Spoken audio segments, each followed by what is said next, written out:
Enforcement department వారు search చేయడానికి రావడం జరిగింది. డిప్యూటీ డైరెక్టర్ ఎన్ఫోర్స్మెంట్ వారి సిబ్బంది మొదటి నుండి మా ఇంట్లో మా బ్రదర్ ఇంట్లో ఎన్ఫోర్స్మెంట్ వాళ్ళు సోదాలు చేసి లాస్ట్కి తేలింది ఏంటంటే అక్కడ కొండను దోవి ఎలుకలు పట్టినట్టున్నారు.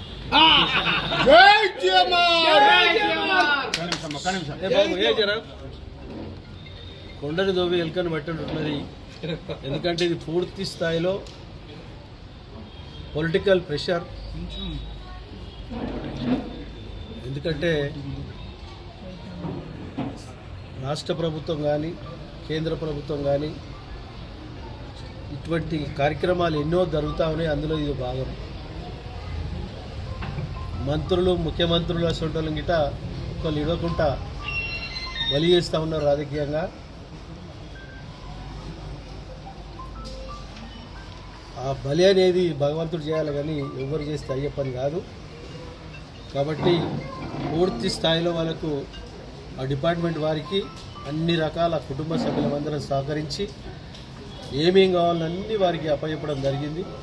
ఇంతకుముందు చెప్పిన ప్రకారంగా వారికి లభించిన ఆయుధాలు ఏంటంటే కొండను దోవి ఎలుకలు పట్టినట్టే ఉన్నది. ఏ మాత్రం గిట దానికి లోపాలు లేకుండా సహకరించడం జరిగింది. వారు కొన్ని జిరాక్స్ పేపర్ మాత్రమే తీసుకెళ్ళారు. ఒక్కటి ఒరిజినల్ పేపర్ మా దగ్గర తీసుకొని వెళ్ళలేరు. ఒక నయా పైసా తీసుకెళ్ళలేరు. ఒక తులం గోల్డ్ తీసుకెళ్ళలేరు. అది ఒక కుటుంబంలో ఏ విధంగా వాడుకుంటారో గోల్డ్ కానీ ఇంకోటి కానీ ఆ కుటుంబంకు వర్తించే రీతిలోనే మేము పెట్టుకొని వాడుతూ ఉన్నాం. కాబట్టి ఎక్కువ అనవసరమైనటువంటి ఒక మన ధనంతో మేము ఇక్కడ జరుగుతలేము. కాబట్టి దయచేసి మీరు అందరూ ఆలోచన చేసి వాస్తవాన్ని పబ్లిక్ తెలిసేటట్టు చేయాలని చెప్పి పత్రికా సోదరులను కోరుతాం. అంటే ఈ నేను చెప్పినా కదా, సెంట్రల్ గవర్నమెంట్ కానీ రాష్ట్ర ప్రభుత్వం కానీ మంత్రులను ముఖ్యమంత్రులను ఎమ్మెల్యేలు వదులుతలేరు. ఇది ఎట్లా అంటున్నది. అది కామన్గా జరుగుతూ ఉన్నది. పొలిటికల్ ప్రెషర్ అనేది మామూలే. జీవిత ప్రయాణంలో చూసుకుంటూ వచ్చినా ఇంక ముందు కూడా చూస్తాం. దానికి ఎక్కడ దాన్ని కాంప్రమైజ్ ఉండదు.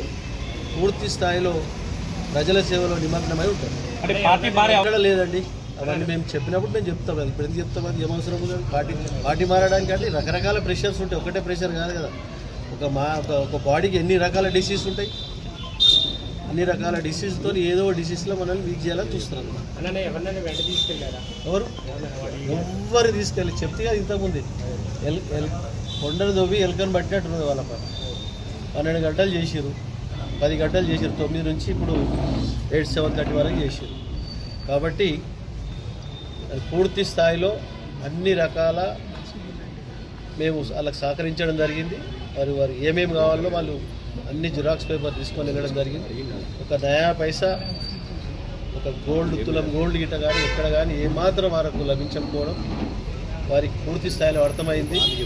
ఇది ఫేర్ బుక్ అని అది కాబట్టి ఆ విధంగా నేను మీ అందరికీ తెలియజేసిందంటే ప్రజలకు వాస్తవాన్ని తెలియదని తెలియజేస్తున్నాను.